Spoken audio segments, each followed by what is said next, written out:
कोई भी इतना बड़ा अधिकारी अगर किसी कवि सम्मेलन को सुन रहा है, आपसे बार बार कहा जाता है, आपने सुना होगा, अपने बड़े लोग कहते हैं कि अगर आपके चेहरे पर दाग है तो आईने के सामने बहुत देर तक आप नहीं टिक सकते। बेदाग व्यक्ति ही बैठकर कवि सम्मेलन को सुन सकता है। कमिश्नर साहब, क्या बात है, वाह। इतनी देर से हम लोग व्यंग्य कर रहे हैं, छेड़ रहे हैं। सर आप सही लेते हैं तो हम लोग कह लेते हैं। आप, ये बड़प्पन है सर आपका। हाँ, नहीं तो 1 मिनट लगना है, योगी जी की सरकार है, बुलडोजर पीछे खड़ी हुई है, लेकिन सरकार, ये बड़प्पन है, सुनना है। विनोद भाई ने बहुत अच्छा मेरा परिचय दिया, हमको समझ में नहीं था परिचय दे रहे थे कि हमको निपटा रहे थे। हालांकि मैं चाहूं तो उनको निपटा सकता हूं। दिनेश रंगवंशी देश के बड़े कवि हैं, मुझको समझाते हैं, डांटते हैं, कहते हैं बेटा हर आदमी के मुंह ना लगा करो, खासकर दिल्ली वालों के। तो मैं दिल्ली वालों से बहुत दूर रहता हूं, उनके मुंह नहीं लगता सर। मुझे एक लघु कथा याद आ रही है। एक बार एक गधे की चीते से लड़ाई हो गई।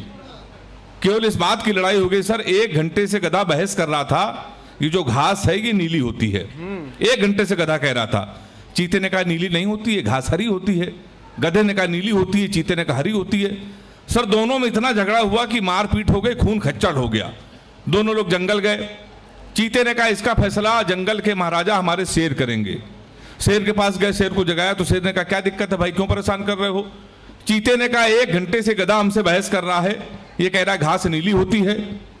तो शेर ने कहा तुमने क्या कहा? तो उसने कहा महाराज हरी होती, तुमने कहा हरी होती है, आप ही फैसला कीजिए। शेर ने कहा ये गधा बिल्कुल सही कह रहा है, घास नीली ही होती है, और इस चीते को 2 साल के लिए जेल में डाल दो, उसका खाना पीना बंद। तो चीते ने कहा ऐसा फैसला आप क्यों कर रहे हो? तो शेर ने कहा जो इंसान गधे से बहस करे,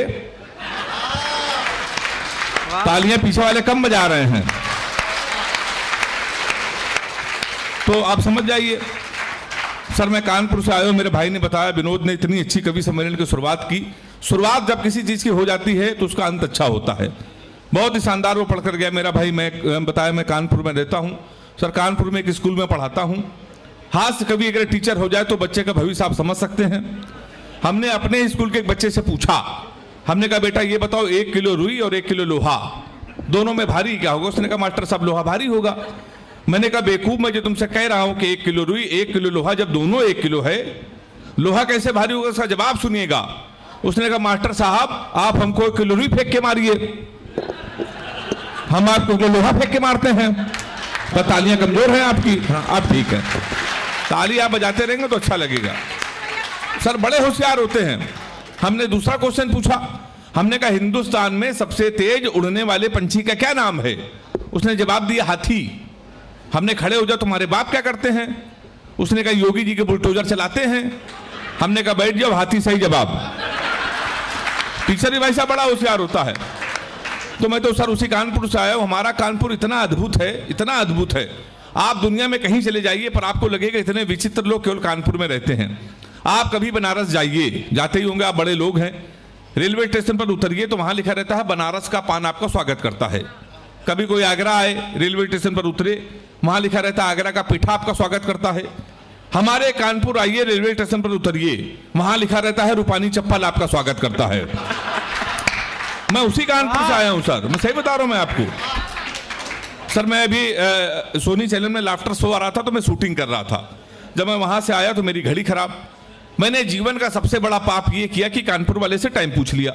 हमने कहा गुरु टाइम क्या हो रहा है? तुमसे कहने लगा ऐसा गुरु तुरंत यहां से निकल लो, टाइम बहुत खराब है। हमारे मुंह बिल्कुल मन लगना, नहीं तो तुम्हारा टाइम भी खराब हो जाएगा। तो हमने कहा टाइम ना बता दे, ये बता दे तेरा मूड क्यों खराब है? उसका जवाब सुनना। हमने कहा तुम्हारा मूड क्यों खराब है? उसने कहा भाई साहब एक लड़की से कल हमने इतना कहा कि बड़ी कमजोर है, कुछ खाया कर, वो हमारा 50,000 रुपए खा गई। तुम साले हमारे मुंह लगे हुए हो, हमारे मुंह बिल्कुल मन लगना, बहुत भरे बैठे हैं। तुमने कहा ऐसा क्या हुआ? कि भाई साहब हुआ कुछ नहीं, एक लड़की के चक्कर में 5 साल से लगे थे। हम समझते थे हमसे प्यार करती, मुझसे प्यार करते हैं, हम उसको दुनिया की सबसे मर्यादित सबसे संस्कारित लड़की समझते हैं। तो इसमें हुआ क्या? कहीं हुआ कुछ नहीं भाई साहब, हमारे नगर निगम का चुनाव चल रहा है, उसको मिल गई है पार्षद की टिकट। पूरे शहर में होल्डिंग लगी है युवा दिलों की धड़कन पुष्पा पाल। तुम साले हमसे टाइम पूछ रहे हो? लोग तो नारा लगा रहे हैं मोहर मारो तान के पुष्पा को पहचान के। कल एक लड़का कान में नारा लगा रहा था, बाद हाथ उठा के ताली बजाना, लैया बड़ी करारी है, पुष्पा पाल हमारी है। भाई साहब क्या बढ़िया सुनना है आप, गुरु जी का भी आशीर्वाद। देखिए खुशबू जी, अद्भुत है सर हमारा शहर। हमारा शहर क्या, उत्तर प्रदेश ही अद्भुत है। लोग सर बड़ी तुलना करते हैं तुम्हारे, कहीं यार उत्तर प्रदेश के लोग। अभी सर स्वर्ण पदक जीता नीरज चोपड़ा ने, हरियाणा के बच्चे ने भाला फेंक के। तो ईशान तो वीर रस का कवि है, कहने लगा भैया अगर यही भाला पाकिस्तान में फेंक दिया जाए, पाकिस्तान तो निपट जाएगा। हमने कहा बेटा इसमें हिंदुस्तान की बेइज्जती है, भाला इतना बड़ा, पाकिस्तान इतना बड़ा। 4 लाइन में मैंने पाकिस्तान को निपटा दिया है। आपको लगे हास्य कवि भी निपटा सकते हैं तो तालियों को महोत्सव करना। मैंने लिखा, कपड़े जिस पे टंगते हैं वो कीली फेंक के मारेंगे, कसी हुई ना मिल पाई तो ढीली फेंक के मारेंगे। जो भाला फेंका नीरज ने वो चीन की खातिर रखा है, पाकिस्तान तुमको तो हम तीली फेंक के मारेंगे। जब तीली से काम चल सकता है, देखिए हम लोग भारत के लोग हैं, बड़े बिजनेसमैन हैं, तीली से काम चला। जब सब तीली से काम चल सकता है तो राफेल की क्या जरूरत। अगर आपको बिजनेस किसी से सीखना है तो आप केवल मोदी जी से सीख सकते हैं। उन्होंने अभी आपको मालूम है ना, बुलेट ट्रेन के लिए 50,000 करोड़ लिए जापान से। कितने सर? 50,000 करोड़ 50 साल के लिए। बदले में उनको क्या दी? 200 रुपए की गीता। सर अब 50 साल बाद न लेने वाला बचा ना बचा देने वाला। 50 साल बाद देश के बड़े कवि जब दिनेश रघुवंशी जी किसी को भेजेंगे, बेटा इसका हिसाब करो, तुम्हारा जब फाइल खोली जाएगी तो उसमें गीता निकलेगी। उसमें लिखा रहेगा तू क्या लेके आया था, तो क्या लेके जाएगा, व्यर्थ किसके लिए रो रहा था जो तेरा था ही नहीं। तो एक बार आप ताली बजा सकते हैं हमारे उत्तर प्रदेश के लिए।